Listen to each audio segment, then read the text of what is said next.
MG China made गाड़ियों में फिलवक्त सबसे कामयाब ब्रांड है। एमजी गाड़ियां चाइना की सायक कंपनी बनाती है और इसकी इस वक्त प्रोडक्शन चाइना में ही है। ZS एमजी का सबसे इम्पोर्टेंट और ज़्यादा बिकने वाला मॉडल है। इंटरनेशनल एमजी सेल्स में ZS की कामयाबी ने ही एमजी की ब्रांड अवेयरनेस की है। करोला से कम कीमत में CX-5 दिखने वाली गाड़ी, ये वो टैगलाइन है जिस पर सारी दुनिया में एम जी ZS बेची जा रही है। जब भी आप एम जी के शोरूम में ZS को देखें तो सेल्स रेप आपको इसके फवायद में से ये ज़रूर गिनवाते हैं। World wide M G ZS को कॉम्पैक्ट और सब कॉम्पैक्ट सेडान्स या हैचेस के दरमियान में पोजीशन किया गया है। पाकिस्तान में एम जी को कॉम्पैक्ट सेडान यानी कि करोला के टॉप स्पेक से भी ऊपर पोजीशन किया गया है। कीमत पे वीडियो में आगे चल के बात करेंगे। एमजी ब्रांड नेम सायक ने एमजी रोवर से ख़रीदा था। एमजी रोवर की आखिरी गाड़ी ZS थी और इसीलिए यह नाम इस्तेमाल किया गया क्योंकि एक फेमिलियर नाम था यूके की मार्केट में। ZS एक सब कॉम्पैक्ट क्रॉसओवर है। क्रॉसओवर स्पोर्ट्स यूटिलिटी व्हीकल और पैसेंजर कार के दरमियान की चीज़ है और एमजी ZS बिलाशुबा एक खूबसूरत क्रॉसओवर है।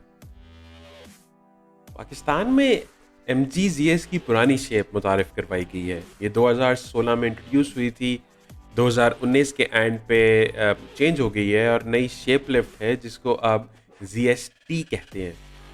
पाकिस्तान में एम जी का जो मॉडल डिस्प्ले पे है उसे ऑस्ट्रेलिया में एक्साइट कहते हैं और ये बेस मॉडल है जिसमें कुछ फीचर्स नहीं हैं। साइज वाइज ZS एक छोटी गाड़ी है। इसकी लेंथ 4314 है, हाइट 1620 है, व्हील बेस 2585 है। इसकी विड्थ एमजी कहती है कि 1809 है। एमजी बाकी पूरी दुनिया के बरक्स विड्थ लिखते हुए गाड़ी के साइड व्यू मिरर्स को भी इसमें डालती है, जिसकी वजह से ऑन पेपर लगता है कि पता नहीं बहुत चौड़ी गाड़ी है। अगर आप इसको नॉर्मल विड्थ आप इसकी मेजर करें तो 1600 के आसपास आती है। गाड़ी सामने से बहुत खूबसूरत है। एमजी की रीसेंट सक्सेस का सारी वजह एमजी की कम कीमत और खूबसूरत गाड़ी है। ये गाड़ी भी एमजी के लीड डिज़ाइनर मिस्टर फूतू कापी का ज़बरदस्त डिज़ाइन है, जिन्होंने HS और ZS को डिज़ाइन करने के लिए माजदा CX-5 के डिज़ाइन को कॉपी किया। माजदा पिछले कुछ अरसे में शदीद कामयाब रही है और एमजी ने उसका भरपूर फ़ायदा उठाया। अगर आपने माजदा CX-5 देखी है तो ये गाड़ी सामने से बिल्कुल वैसी है। साइड से एक अच्छी SUV लुक है ये गाड़ी, लेकिन MG HS के मुकाबले में काफ़ी छोटी लगती है। इसका साइज़ होंडा BR-V से भी छोटा है, मगर शक्ल उससे बहुत बेहतर है।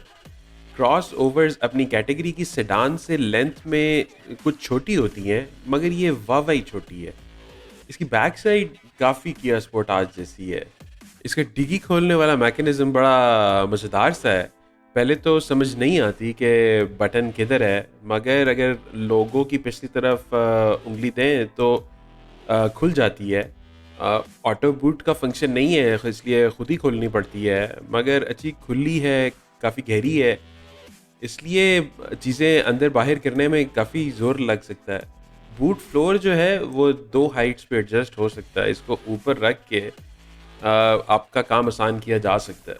तरीका वही है कि अंगूठे से लोगों को दबाएं और फिर 2 उंगलियां नीचे से डाल के उसको ऊपर की तरफ करें तो बूट खुल जाता है। एलॉय स्टैंडर्ड है, जो स्टैंडर्ड साइज़ है वो 17 इंच है, 215/50 टायर साइज़ है। टायर वॉल काफ़ी छोटे साइज़ की है इस व्हीकल हाइट के लिए। 50 से नीचे लो प्रोफाइल टायर शुरू हो जाते हैं। इससे कॉर्नरिंग और ड्राई ग्रिप वगैरह तो बेहतर है, मगर टायर वेयर बढ़ जाता है, यानी कि टायर जल्दी आपको चेंज कराने पड़ सकते हैं। राइड स्टिफ भी हो जाती है। वैसे भी 1500 सीसी जितना छोटे इंजन पे इतने बड़े टायर इंजन पे काफ़ी लोड डालते हैं। 2 लफ्ज़, खूबसूरत और कन्वीनियंट। एमजी की इंटीरियर कन्वीनियंस देख के लगता है कि गाड़ी बनाने में गोरे का हाथ है। दरमियान में एक बड़ी स्क्रीन है, मगर ऑडियो और एसी के बटन और नॉब्स फिर भी मौजूद हैं, which is an absolute treat. काफ़ी दफ़ा मैन्युफैक्चरर्स हर चीज़ टच स्क्रीन पे छोड़ देते हैं, जो कि ड्राइवर के लिए स्पेशली बहुत मसला है। गाड़ी चलते हुए ऊपर नीचे होती है और इसलिए दौरान ड्राइविंग उसको इस्तेमाल करना बहुत बड़ा सर दर्द है। अपर डैश सॉफ्ट टच मटेरियल है, बहुत नाइस टू टच है। धूप में उसकी ख़ास ख्याल रखना पड़ेगा, नहीं तो इसको ख़राब हो जाता है। बाकी ज़्यादातर जगह पे इंक्लूडिंग डोर्स और जो सेंटर कंसोल है वो हार्ड प्लास्टिक है, मगर कंज्यूमर ग्रेड कार्स में ये नॉर्मल है। 8 इंच की एलसीडी है, इसमें सारे फंक्शन हैं। अगेन ये कैन बस के साथ लिंक्ड है। ऑस्ट्रेलियन चूँकि इंपोर्ट है, इसके अंदर यामाहा साउंड प्रोसेसिंग स्टैंडर्ड है। इसके अलावा 6 स्पीकर्स हैं। साउंड सिस्टम इसका काफ़ी अच्छा है, नॉर्मल अच्छा good sound system. Steering wheel अच्छा है और लेदर रैप्ड है, उसको पकड़ने की फील बहुत अच्छी है। स्टीयरिंग व्हील पे ऑडियो कंट्रोल्स और जो गाड़ी के फंक्शंस हैं उनके कंट्रोल्स भी हैं। साइड पे क्रूज कंट्रोल स्टिक भी है। छोटी गाड़ियों की तरह इसमें भी सिर्फ टिल्ट स्टीयरिंग व्हील है, वो ऊपर नीचे हो जाता है लेकिन आगे पीछे नहीं होता। बेस मॉडल में ड्राइवर और पैसेंजर के दरमियान में आर्म रेस्ट नहीं है। ये मेरा ख्याल है कि ये स्किप नहीं होना चाहिए था इस प्राइस कैटेगरी की गाड़ी में। पिछली सीटों पे लेग स्पेस मुझे तो कुछ कम लगी है, लेकिन इस कैटेगरी की और इतने साइज़ की गाड़ी में अब कितनी लेग स्पेस होएगी। सीट कवर्स जो हैं वो आर्टिफिशियल लेदर है, सॉफ्ट टच है, बैठ के कंफर्टेबल लगती है। दरवाज़ों में भी दरमियान में कुछ जगहों पे वही आर्टिफिशियल लेदर इस्तेमाल की गई है। नाइस देखने में। गाड़ी में जनरल मोटर्स शंघाई के इश्तराक के साथ 1.5 litre small gasoline engine NSC 15S4C इस्तेमाल किया गया है। ये इनलाइन 4 सिलेंडर इंजन है, ड्यूल VVT और चेन ड्राइव के साथ। इसकी इंजन पावर 84 किलोवाट 6000 RPM पे है। टॉर्क 150 न्यूटन मीटर 4500 RPM पे है। चूँकि गाड़ी का ऊंची है, इस वजह से एयर इनटेक फिल्टर जो है वो इंजन के हेड के ऊपर लगा हुआ है। ये एक मज़े की लोकेशन है, मैंने कम ही देखा है इसे। गाड़ी मल्टी पॉइंट फ्यूल इंजेक्शन के साथ है। गाड़ी का इंजन कंट्रोल मॉड्यूल जो है वो बॉश का बनाया हुआ है। बॉश एक जर्मन कंपनी है। बहुत ज़्यादा यूरोपियन गाड़ियों में बॉश का ट्रांसमिशन ये इंजन कंट्रोल मॉड्यूल यूज़ होता है। इसके अलावा ये जो इसका इलेक्ट्रॉनिक स्टेबिलिटी प्रोग्राम है वो भी बॉश का ही है। ये भी अगैन बहुत यूरोपियन गाड़ियों में इस्तेमाल होता है। पाकिस्तान में ये 4 स्पीड ऑटो के साथ है, जो कि काफ़ी पुराना गियर सिस्टम है और बहुत पावर लूज़ करता है ड्राइविंग के दौरान। मेरा ख्याल है कि अगर यहाँ पे ये अपने अपर मॉडल में 6 स्पीड करेंगे तो वो ज़्यादा बेहतर होगा, क्योंकि 4 स्पीड पे तो ऐसे ही लगता है कि गाड़ी कभी भी अपना ऑप्टिमल टॉर्क अचीव नहीं करती। आपको जब लगता है कि अब टॉर्क आने लगा है और गाड़ी पिक पकड़ने लगी है, साथ ही गियर चेंज हो जाता है। और हाईवे पे आपकी इकोनॉमी बहुत इससे मुतासिर होती है, क्योंकि आपके पास कोई ज़्यादा रेशो वाला गियर नहीं होता। कम गियर्स की वजह से गियर रेशियोज बहुत ज़्यादा हैं। गाड़ी शहर में सिर्फ ये दूसरे तीसरे पे ही चलती है, चौथे पे कम ही जाती है। और किसी भी टाइम पे जब आपने गाड़ी को रेस अगर एकदम ज़्यादा देनी है तो गाड़ी ना उसको शिफ्ट डाउन प्रॉपर होती है।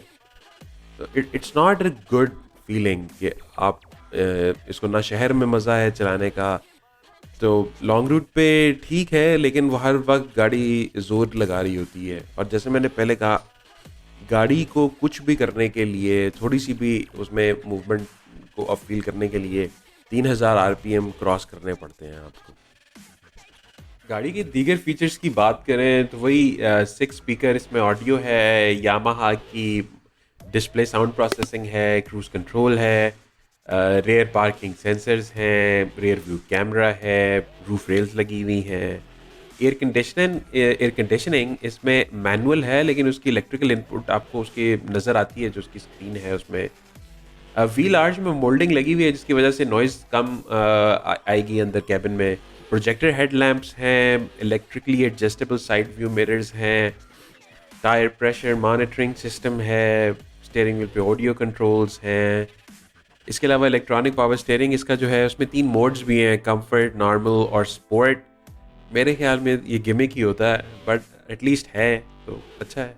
जो पिछली सीट है वो 60-40 स्प्लिट में है। अगर आप एक साइड उसकी नीचे कर दें तो पीछे डिग्गी में आपकी बड़ी चीज़ें भी आ सकती हैं उसमें। सेफ्टी फीचर्स की बात करें तो गाड़ी में 5 सीट बेल्ट्स हैं, गाड़ी में 6 एयर बैग्स हैं और इसके अलावा इसमें व्हीकल स्टेबिलिटी सिस्टम भी है। ये सारी चीज़ें गाड़ी को बहुत सेफ बनाती हैं और बहुत अच्छी चीज़ें हैं। गाड़ी में एबीएस विद ईबीडी है, ब्रेक असिस्ट है, उसके अलावा एक्टिव कॉर्नर ब्रेकिंग कंट्रोल भी है। ये सीबीसी इसको कई लोग एबीएस का ही पार्ट कंसिडर करते हैं, कई दफ़ा इसको अलग लिखा जाता है, लेकिन ये एक अच्छी चीज़ है क्योंकि जो फास्ट आपकी कॉर्नरिंग या तेज़ चलाते हुए मुड़ते हुए जो ब्रेकिंग है उसमें ये बहुत हेल्पफुल रहती है और गाड़ी काफ़ी अच्छे कंट्रोल में रहती है। सेफ्टी फीचर्स इस गाड़ी में बहुत अच्छे हैं। अगर आप ज़ोर से ब्रेक लगाते हैं चलाते हुए तो इसके हैज़र्ड्स ऑटोमेटिकली ऑन हो जाते हैं। ये भी एक बहुत नीट फीचर है। जैसे मैंने पहले भी मेंशन किया कि ZS MG की सबसे सक्सेसफुल मार्केट कार है और MG अपनी प्राइसिंग की वजह से कामयाब है। ये गाड़ी सब कॉम्पैक्ट कार के ख़रीदार के लिए थी। पाकिस्तान में इसकी कीमत 40 लाख से शुरू हुई है। MG पाकिस्तान की वेबसाइट प्रमोट कर रही है OMG। इस प्राइस के बाद लगता है कि it's OMG WTF। MG HS की प्राइस भी बाकी दुनिया से बहुत ज़्यादा थी पाकिस्तान में। किसी जगह पर वो स्पोर्टेज से ज़्यादा महंगी नहीं है, मगर फिर भी HS MG का लग्जरी सीरीज़ कंसिडर कर रहे हैं MG वाले। मगर ZS को तो इतना महंगा रखना इज़ एब्सोल्युटली रिडिकुलस। पूरी दुनिया में ये गाड़ी करोला से कम कीमत पे स्टार्ट होती है। पाकिस्तान में टॉप लाइन करोला से भी ज़्यादा महंगी है। ऑस्ट्रेलिया में एक्साइट मॉडल जो कि पाकिस्तान में आया है 27 लाख से शुरू होता है और सबसे मैक्सिमम जो इसका मॉडल है वो 33 लाख पाकिस्तानी बनते हैं। ऑस्ट्रेलिया में करोला बेसिक मैनुअल जो है वो 33 लाख से शुरू होती है। सिविक बेसिक जो है ऑस्ट्रेलिया में वो 33.5 लाख से शुरू होती है। इंडिया में ZS अभी आई नहीं है, मगर एक्सपेक्टेड लॉन्च 12 से 13 लाख इंडियन रुपीस या तकरीबन 28 से 30 लाख पाकिस्तानी है। इंडिया में MG हेक्टर लॉन्च हुई है जो कि इससे बड़ी SUV है और उसकी कीमत तकरीबन 31 लाख पाकिस्तानी रुपए है। मिडल ईस्ट में ZS तकरीबन 23 लाख से शुरू होकर 27 लाख तक है, जबकि करोला 31 लाख से शुरू होती है और नॉन हाइब्रिड 37 लाख तक जाती है। पाकिस्तान में ZS इन सब से महंगी है, करोला के तो टॉप स्पेक से भी महंगी है। I mean OMG WTF। MG ZS कहीं भी इतनी महंगी नहीं है। पाकिस्तान में इनकी प्राइसिंग स्ट्रैटेजी मिस्टर लाइमस्टोन की बनाई हुई है, क्योंकि पाकिस्तान में कोई रेगुलेटर नहीं है, कंपटीशन कमीशन भी नहीं है, कोई कंज्यूमर वॉचडॉग भी नहीं है, इसलिए जिसका जो दिल चाहता है वो करता है। मिस्टर लाइमस्टोन को हम पाकिस्तान में चूना के नाम से भी जानते हैं, यानी चे वाव नून अलिफ। जहाँ बाकी दुनिया में इस गाड़ी को रिकमेंड करना इतना मुश्किल नहीं है, एक गुड लुकिंग गाड़ी है, एक्सेप्टेबल परफॉर्मेंस है, पाकिस्तान में इस प्राइसिंग के बाद इसको बिल्कुल भी रिकमेंड नहीं किया जा सकता। इससे बेहतर है कि आप कोई भी सेडान ले लें। सिर्फ ऊंची गाड़ी में बैठने के लिए इतने पैसे ज़ाया नहीं करने चाहिए। इस गाड़ी की कीमत हकीकतन 30 से 31 लाख से ज़्यादा नहीं है।